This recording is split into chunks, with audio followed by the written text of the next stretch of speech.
The rain was pouring when the security guard grabbed his arm. "This is a private event, sir." The cameras were rolling. The crowd was watching.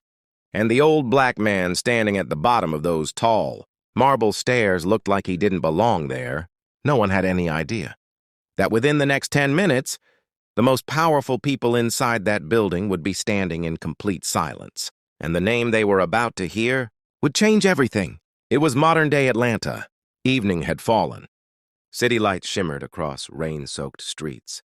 Luxury cars lined up outside the Carter Grand Hotel, where influential figures had gathered for a high-profile charity gala. Inside, chandeliers glowed warmly. Soft music floated through the ballroom.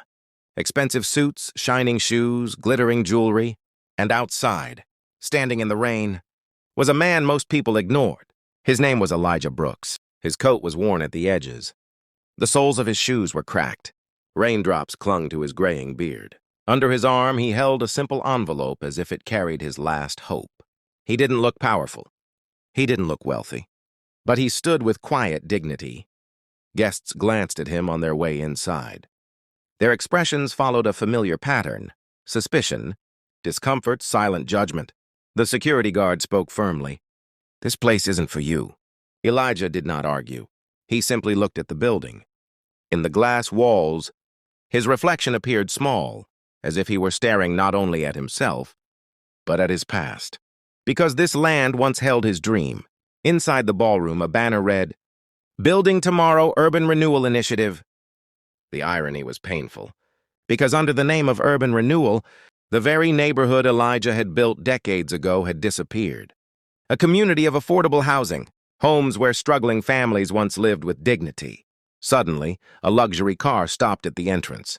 A young black woman stepped out, dressed elegantly in navy blue. Her eyes paused on Elijah, as if she recognized something. Maybe pain, maybe pride. She approached security calmly and said, "He's with me." The atmosphere shifted. Cameras turned. Whispers began. Elijah looked at her in surprise. She did not grab his arm. She simply created space, and Elijah walked inside on his own. A soft silence spread across the ballroom. Wet footsteps echoed against the marble floor. Heads turned. On stage stood the event host, a famous real estate mogul praised for revitalizing communities. He had no idea that within moments his smile would fade. Elijah walked straight toward the stage, each step slow, intentional, as if time itself had slowed down. He stepped behind the microphone and opened his envelope. "My name is Elijah Brooks," he said steadily. 40 years ago, I purchased the land this hotel stands on." Silence. The music stopped. Even the sound of breathing felt loud. "I built affordable housing here, for families who had nowhere else to go." Shock spread through the room. 15 years ago, I sold this land under a legal agreement. The condition was that part of it would always remain community housing. He lifted the document. That agreement was never honored. The host's face drained of color. Elijah's voice held no anger, only truth. "I'm not here for revenge. I'm here to remind you of a promise." At that moment, a spotlight lit up above him. The same man who had been stopped at the door now stood illuminated before everyone. He was not homeless. He was not powerless. He was the founder of the vision that had made tonight's event possible.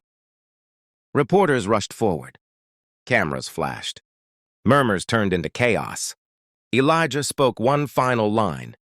"Dignity does not come from wealth. It comes from being human." The young woman stepped beside him, not to help him this time, but to stand with him. That night, the story changed. Headlines were no longer about luxury development. They were about a forgotten contract, about accountability, about justice. Legal investigations reopened. Plans were revised. Funds were redirected to rebuild community housing. But the biggest change wasn't written on paper. It was written in hearts. Months later, new homes began rising on a portion of that same land. Children played outside again. Families smiled in doorways. Elijah stood quietly at sunrise, watching it all. Same simple clothes, same calm expression. The world often judges by appearance, but truth lives deeper than fabric. Dignity never grows old. Truth is never weak. And humanity begins the moment we choose to understand before we judge. If this story touched your heart, take a moment to reflect.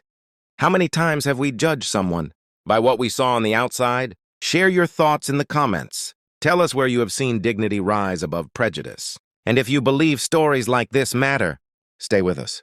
Because sometimes the quietest footsteps leave the strongest echo.